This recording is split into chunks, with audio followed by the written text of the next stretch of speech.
नमस्कार, स्वागत है आप सभी का एम न्यूज़ में। सियासत के संग्राम में आज मैं आपको ऐसे शख्सियत से मिलवाने जा रही हूं जो कि राजनीति में भी हैं, समाज सेवी भी हैं और पैदा होते ही शायद पैदाइशी ही वो जो है बीजेपी से जुड़े हुए हैं। काफ़ी जो है बीजेपी की विचारधारा से प्रभावित हैं और समाज सेवा में तो उन्होंने जो काम किए वो मैं अभी उनसे आपसे मतलब बातचीत के दौरान पता लगवाऊंगी और बताऊंगी मैं आपको। और मैं आपको बता दूं कि जो है उन्होंने सबसे बड़ी बात यह है कि आजकल ये ज़माना है कि लोग जब अपने माता पिता को जब वो बुजुर्ग हो जाते हैं तो कहीं ना कहीं छोड़ देते हैं, उनके लिए ओल्ड एज होम होते हैं, वहाँ पर छोड़ देते हैं। लेकिन माता जी के देहांत के बाद राजकुमार लोधी जी, जिनसे मैं आपसे मिलवाने जा रही हूँ, आपको जान के आश्चर्य होगा कि उन्होंने जो है अपने माता जी के नाम से ही सब कुछ चला रखा है। मैरिज लॉन हो चाहे स्कूल हो, वहाँ पर कई बच्चे पढ़ते हैं। आप तो जो है माता जी के नाम से ही सब कुछ चलाते हैं, जय माँ रानी के नाम से। और बीजेपी से जो है वो बीकेटी विधानसभा, वही बीकेटी विधानसभा जहाँ हमने सर्वे किया था और आपने देखा था, बहुत सारा प्यार दिया था एम न्यूज़ को आपने, तो उसी से ये बीजेपी से विधायक पद के लिए टिकट मांग रहा है। आइए मैं आपको मिलवाती हूँ, राजकुमार लोधी जी हमारे साथ जुड़ गए हैं। सर, आपका बहुत बहुत स्वागत है एम न्यूज़ में।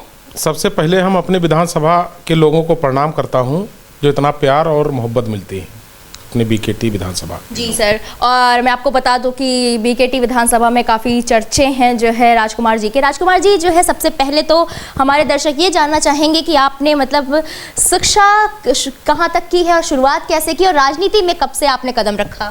शिक्षा तो हमारी इंटर तक है फिलहाल, क्योंकि कुछ पारिवारिक कारण रहे जो उससे आगे पढ़ाई हमारी ब्रेक हो गई और उसके बहुत पछतावा भी है। अगर हम चाहते तो हमारी पढ़ाई और आगे होती, लेकिन परिवार के कारण जो है नहीं हो पाई, क्योंकि स्थिति जो है बीच में कुछ गड़बड़ हो गई थी, इसलिए जो है हमें वहाँ पे छोड़ना पड़ा। और क्योंकि हमारे और जो छोटे भाई बहन थे उनको हमें पढ़ाना था, इसलिए उनके कारण जो है अपनी पढ़ाई ब्रेक करके उनको आगे बढ़ाना था।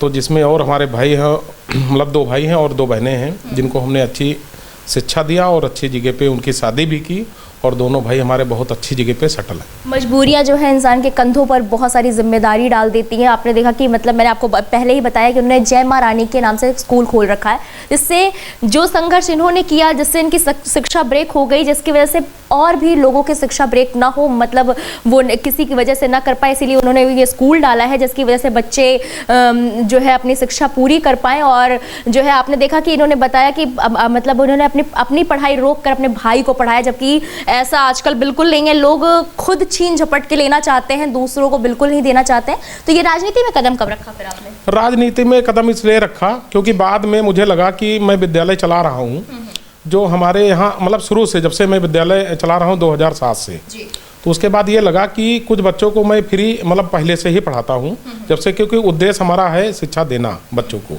और कुछ ऐसे बच्चे हैं जिनकी ड्रेस और कॉपी किताब तक हम लोग देते हैं अपने विद्यालय से, और जो लोग फीस नहीं दे पाते हैं उनसे हम कहते हैं केवल बच्चे अपने भेजिए और फीस की आप चिंता मत करिए, क्योंकि हमारे विद्यालय से जो पढ़ा बच्चा जाएगा और भविष्य में पढ़ गया वो तो कम से कम विद्यालय का नाम होगा। और क्योंकि हमारी माँ के नाम से इसलिए हमने विद्यालय का नाम रखा है रानी विद्या पब्लिक स्कूल, जिससे फिर ये लगा कि राजनीति में जाना बहुत ज़रूरी इसलिए है क्योंकि कुछ काम ऐसे हैं कि राजनीति में ही जब हम आगे बढ़ेंगे तभी कर पाएंगे, क्योंकि समाज के भी काम है तमाम, और इसी तरह से जो है लोगों की मदद तभी हो पाएगी। ये जय माँ रानी मतलब रानी अपनी माता जी के नाम से जो स्कूल चला रहा है, इसके द्वारा तो आप समाज सेवा कर ही रहे हैं। और कितने समाज सेवा की है आपने जिससे मतलब जनता आपसे काफ़ी प्रभावित है?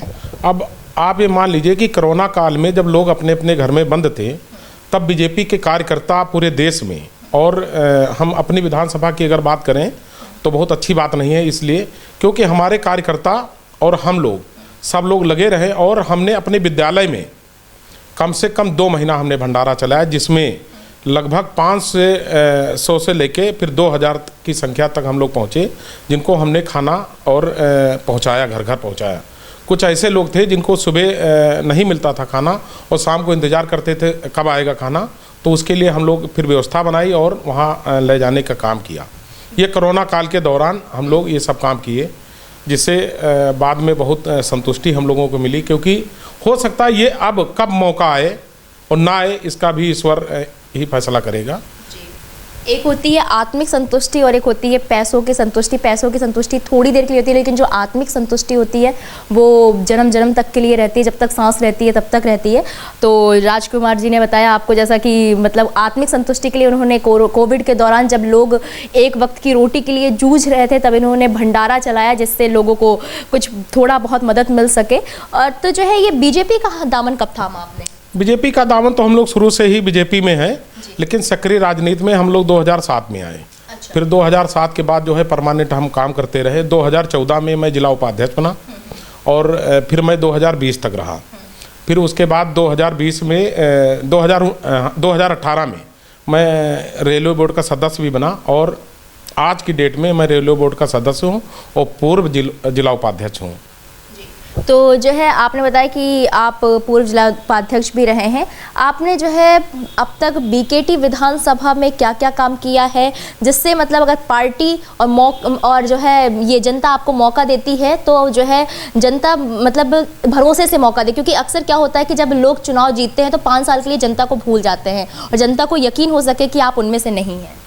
अब ये मान लीजिए कि हम लोग जो है जनता के बीच में, क्योंकि 2017 के बाद भी सरकार बनने के बाद हम लोग जनता के बीच में हैं, आज तक बने हुए हैं जनता के बीच में, और सरकार दोबारा बनेगी हमारी भाजपा की और फुल बहुमत से बनेगी और हम लोग हो सकता है वो आंकड़ा भी पार कर जाएं।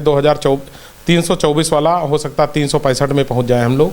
ये आंकड़े के साथ हम लोग मेहनत कर रहे हैं और योगी सरकार को बनाना है और बहुत शक्तिशाली सरकार बनाना है, क्योंकि अपने प्रदेश अपने देश को योगी सरकार की बहुत सख्त ज़रूरत है। देश में प्रधानमंत्री रहेंगे हमारे, और अगर हमारे प्रदेश में योगी जी रहेंगे तो हमारे प्रदेश का बहुत अच्छा विकास होगा और बहुत अच्छे काम होंगे जी। और अक्सर ये कहा भी जाता है कि डबल इंजन की सरकार जहाँ पर है, मतलब कि योगी और मोदी जी की जहाँ पर सरकार होती है वहाँ पर काफ़ी जो है विकास अच्छी तरीके से दौड़ता है।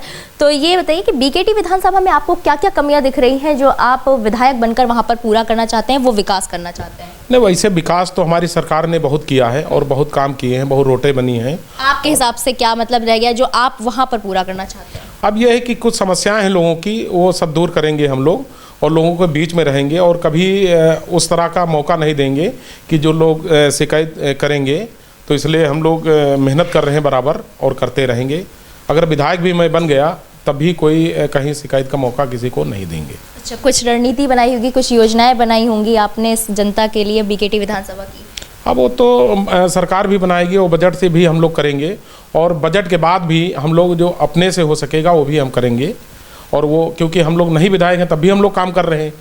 तो भारतीय जनता पार्टी का संगठन इतना बड़ा है कि वो कभी सत्तारी नहीं बैठता है, हमेशा काम करता रहता है और लोगों के बीच में जाना तो रहता ही है सब लोगों का। भारतीय जनता मतलब अक्सर लोग जो है किसी भी क्षेत्र में हो वहाँ पर उनका कोई ना कोई गुरु होता है, किसी न किसी नेता या किसी न किसी उसके जो है विचार से ज़्यादा प्रभावित होते हैं। इस भारतीय जनता पार्टी में आप किसके विचारों से सबसे ज़्यादा प्रभावित हैं? हम लोग तो सबसे ज़्यादा अगर प्रभावित हैं तो हम बाबूजी कल्याण सिंह के हमारे गुरु मान लीजिए, पिता समान मान लीजिए, ठीक है। तो उनके आदर्शों पे हम लोग चल रहे हैं और चलते रहेंगे। और हमारे वो गुरु मान लीजिए या पिता समान मान लीजिए, और वो तो देश के लिए है, मतलब विश्व उनको जानता है। हम तो बहुत छोटे लोग हैं। कल्याण सिंह जी के जो है कौन से विचार आपको सबसे अधिक प्रभावित किए? उनके ऐसा कोई विचार ही नहीं है जो जिस पे हम ये कहें कि उनके विचार अच्छे नहीं हैं। मतलब एक तो हिंदू सम्राट हैं पहला नंबर, तो उसके बाद में देश में मुझे लगता है कि देश और विदेश में उनका नाम है हिंदू सम्राट का। तो उनके ऐसे कोई विचार नहीं है कि जिससे पूरा देश ना मानता हो। चुनावी समीकरण के हिसाब से आपकी बीकेटी में क्या तैयारी चल रही है? अब बीकेटी में तैयारी यही चल रही कि हम लोग मेहनत कर रहे हैं और पार्टी जिसको भी टिकट देगी, भारतीय जनता पार्टी का बहुत बड़ा संगठन है, अगर हमारे ऊपर विचार बनाएगी कि राजकुमार लोधी को लड़ना है तो मैं लड़ूंगा, और नहीं भी अगर बनाती है विचार तो जिसको जो भी कमल से फूल से आएगा मैं उसका सपोर्ट करूंगा, तन मन धन से मैं उसके साथ रहूंगा। आप लोधी हैं और जो है जब हमें पता चला कि बीकेटी विधानसभा में लोधी वोटर ज़्यादा है, तो क्या मतलब वो सभी लोग आपसे प्रभावित हैं और या फिर सभी लोग प्रभावित हैं, इसके बारे में? प्रभावित तो इतना है कि लोधी समाज एक मांग कर रहा है कि कम से कम पूरे ज़िले में लोधी की संख्या ठीक ठाक है और हमारे बीकेटी में खास तौर पे लगभग 50,000 के आसपास है और ऊपर भी है 50,000 से। तो एक वो रहता है कि एक लोधी अगर विधायक हो जाए हमारे ज़िले से या अपनी विधानसभा से तो लोधियों का सम्मान भी रहेगा और अच्छा भी रहेगा। चलिए, ये जो है आप स्कूल से मतलब स्कूल के ये समाज सेवा तो कर ही रहे हैं, तो क्या मतलब कोई ऐसा भी और भी उदाहरण है जिसके द्वारा आप मतलब आपने बताया कि कोविड में भी आपने समाज सेवा की, इसमें भी की, कोई और भी ऐसा उदाहरण है जिसके ज़रिए आप समाज सेवा करते आ रहे हैं? नहीं, समाज सेवा तो देखिए हम लोग जो है बहुत पहले से कर रहे हैं। जिसे हम लोग गांव में बहुत पहले से गरीब लोगों को खिलाना, कपड़ा देना, और ये हमारे मतलब आप ये मान लीजिए कि हमारी माता जी से शुरू हुआ है। हम लोग माता जी जैसे कोई आया, चाहती थी आपकी आप राजनीति में आए? नहीं, राजनीति में तो मान लो उनका बहुत पहले विचार था कि आएंगे तो मेरे बेटा अच्छा काम करेगा, तो इसलिए जो है जैसे कोई घर पे आ गया, नहीं भीख मांगने लोग आ जाते, तो हमारी माता जी कहती थी कि भूखे हो तो खाना खा लो। अच्छा। ठीक है, और जो ज़रूरत होती थी और ज़रूरत का सामान उनको दिया जाता था। तो ये चीज़ें तो हम लोगों के खून में ही बसा हुआ है, इसलिए उससे हम लोग कभी भागते नहीं और आज भी वही काम कर रहे हैं। माता जी की मतलब काफ़ी जो है आप विचारों से प्रभावित हैं, तो हम चाहते हैं, हमारे दर्शक भी यही चाहते हैं कि जो है आप थोड़ा अपनी फैमिली के बारे में, परिवार के बारे में बताएं। परिवार तो हमारा मान लो हम लोग 3 भाई हैं और 2 बहनें हैं हमारी, और सबकी शादियां हो चुकी हैं, सब लोग सेटल हैं, अपना अपना काम कर रहे हैं। और माता मतलब आपके पिताजी क्या करते थे? और जो पिताजी सर्विस में थे, PWD में थे। अच्छा। वो जी। तो मतलब कहते हैं कि कोई भी अच्छा काम हम अपने घर से ही सीखते हैं, घर के आंगन से ही सीखते हैं, और राजकुमार लोधी जी ने अपनी जो है माता जी से प्रभावित हुए, क्योंकि मतलब कोई भी छोटा क्षण हो अगर सीखने वाला हो तो वो सीख जाता है। और राजकुमार लोधी जी ने भी ऐसे ही सीखा, जब उनकी माता जी भिखारी को भीख देने की बजाय उन्हें मतलब कुछ भूखे हो तो खाना खा लो, तो इससे ही प्रभावित हुए और शुरुआत से ही इन्होंने समाज सेवा की। जब राजनीति में नहीं आए थे तब से ही, और आपने अभी देखा कि उन्होंने अपने मुँह से ही बताया कि वो कोविड के दौरान उन्होंने कितना जो है लोगों का सहयोग दिया, लोगों का साथ दिया, और विद्यालय के जरिए तो वो लोगों का सहयोग दे ही रहे हैं। बच्चों के पास फीस नहीं है तो कोई बात नहीं, बच्चा स्कूल आए, पढ़े, शिक्षित हो, आगे बढ़े। फीस नहीं है तो कोई बात नहीं, थोड़ा बहुत नुकसान चलता है, लेकिन जो बच्चा आगे जाएगा उसका भला होगा और इनको दुआएं मिलेंगी, वो उसकी खुशी इनके लिए अलग है। ऐसे हम कई मेहमान से आपको मिलवाएंगे, बस आप लगातार एम न्यूज़ के साथ जुड़े रहिए। आइए मैं आपको मिलवाती हूँ राजकुमार लोधी जी की पत्नी पूनम लोधी जी से, और जो कि स्कूल को संभाल रही हैं और काफ़ी जो है, तो इनसे बातचीत करते हैं कि जो है राजकुमार लोधी जी राजनीति में हैं तो इन्हें कैसा लग रहा है। मैम आपका बहुत बहुत स्वागत है। पूनम जी जो है राजकुमार जी राजनीति में है तो जो है काफ़ी संघर्ष करते होंगे, तो मतलब जो है आपको मतलब और समाज सेवा, जैसे कि उन्होंने बताया कि हमें कि वो समाज सेवा बहुत करते हैं, तो आपको क्या लगता है कि उन्हें समाज सेवा के लिए किसने प्रेरित किया और इसमें आपकी कितनी हिस्सेदारी है? जी, सबसे पहले तो मैं ये बताना चाहूँगी कि अगर समाज का इन्होंने शुरुआत किया, वो हम कह सकते हैं बचपन से ही शुरुआत किया। अच्छा। बचपन से ही जब मेरी सास माता जी थी तो उस वक्त उन्होंने बचपन से ही, जिसको खाना नहीं था, जिसके घर में खाना नहीं था, उसके घर उस टाइम बहुत गरीबी हुआ करती थी। आज तो लोग स्टेबल उस चीज़ को कर ले रहे हैं, उस टाइम लोग स्टेबल नहीं कर पाते थे। किसान ज़्यादा परिवार था, पूरे गांव किसानी पे निर्भर था। उस टाइम बहुत कम लोग थे जो सर्विस में थे, तो मेरी जागरूक भी नहीं बहुत बिल्कुल, अगर होता भी था नौकरी तो वो करना नहीं चाहते थे। ठीक है, हम इनफ, ठीक है, अब ज़रूरतें बढ़ गई हैं तो काम बढ़ गया है, लोग भी जागरूक हो गए। बिल्कुल, अब हर चीज़ फैशन, आजकल फैशन के अकॉर्डिंग मेरे बच्चे को ये हो जाए, मेरा बच्चा शिक्षित हो जाए, मेरे बच्चे के पास पेंसिल आ जाए। उस टाइम बहुत संघर्ष इन चीज़ों के लिए हुआ करता था। तो मैंने तो यही अपनी सास को अब तक देखा है कि जब भी रहे हैं, हमारे हस्बैंड साथ में रहे हैं, खाना नहीं है उसके घर में, खाना पहुंचा दीजिए। एक फैमिली हम बता रहे हैं, फैमिली टर्म में, कि जिसके घर खाना नहीं था उसके घर खाना पहुंचा देती थी बना के। जबकि आजकल की लेडी से क्या है, बनाने में कहीं ना ही कतराती है। तो पहले तो ये था कि वो बना के भेजती थी, तो वो बचपन से ये चीज़ वो देखते थे और फिर अपने बच्चों से भी करवाती थी। सब लोग इसमें जुटे रहते थे, आज भंडारा कराना है, या आप वहाँ पे हनुमान मंदिर है, हनुमान सेतु मंदिर, वहाँ अक्सर ये हफ्ते में 2 बार खाना बनवा के भिजवाया करते थे कि वहाँ पे रिक्शे वाले हैं, मजदूर हैं, जिन्हें खाना 2 वक्त का नहीं मिलता है। तो प्रभावित तो सर बचपन से ही थे, हमारे आने से पहले से ही थे, बचपन से ही थे। आपको किसने बताया? बिल्कुल बिल्कुल, ये तो पूरे गांव ने बताया। अच्छा, गांव वालों ने बताया। हस्बैंड तो बाद में बताए मेरे, लेकिन ये हमें पूरे गाँव ने बताया, समाज ने बताया कि आपकी सास ऐसी थी। अच्छा। तो वो चीज़ बहुत मेरे लिए बहुत अच्छा रहा। मैंने देखा, उनसे कुछ सीखा, बहुत कुछ उनसे सीखा है मैंने, कि लाइफ में उन्होंने हर चीज़ किया। मेरी सास भी पढ़ी लिखी थी, एजुकेशन उनके पास अच्छी थी, ऐसा नहीं है, लेकिन एजुकेशन देने के लिए बच्चों में कहते हैं ना बड़ा जो होता है वो काफ़ी जिम्मेदारियाँ होती हैं। बहुत जिम्मेदारियाँ थी, तो इन्होंने अपनी पढ़ाई रोक के अपने भाई की पढ़ाई, बहन की पढ़ाई, फिर शादियाँ सबकी, मतलब संघर्ष तो शुरू से की है। तो उसमें आपकी भी हिस्सेदारी जरूर रही होगी। अगर आप साथ ना देती तो वो यहाँ तक ना पहुँचते। तो राजनीति में उनका साथ किस तरह से दे रही हैं? जैसे अभी इन्होंने बताया स्कूल के बारे में, तो मैं मोस्टली देखती हूँ कि ऐसे पेरेंट्स हैं जो फीस अफोर्ड नहीं कर सकते, पढ़ा नहीं सकते, तो मैं उनकी ड्रेस, कॉपीज, बुक्स, सारी चीज़ें सर के अकॉर्डिंग में सारी चीज़ें उनको देती हूँ। और समाज में इनके साथ मैं जाती भी हूँ। अच्छा। उन घरों में जाती हूँ जिनके घर में शायद से खाने पीने का नहीं है, जो 2 वक्त की रोजी रोटी के लिए परेशान है। तो ऐसे मैं आपको क्या बताऊँ, मेरे स्कूल में ऐसे स्टाफ है जो मैं आया होया रखती हूँ, ऐसे स्टाफ को रखना पसंद करती हूँ जिसके घर में 2 वक्त की रोटी नहीं है, कि वो कहीं ना कहीं सर्वाइव कर सके उन पैसों से।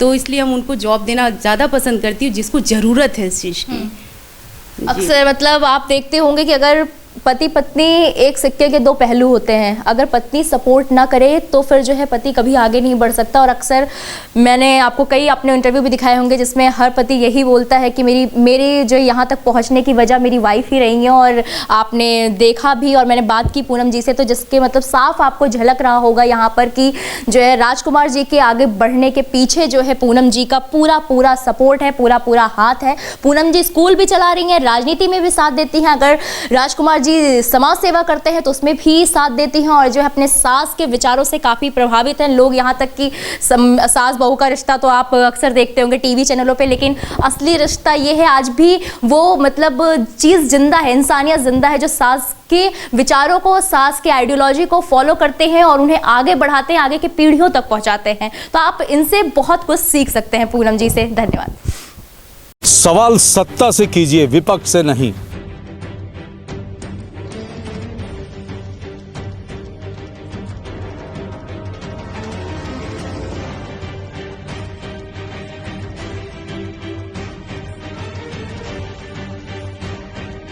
विपक्ष से सवाल करने वाले तो बहुत हैं, लेकिन सत्ता से सवाल करते हैं सिर्फ हम।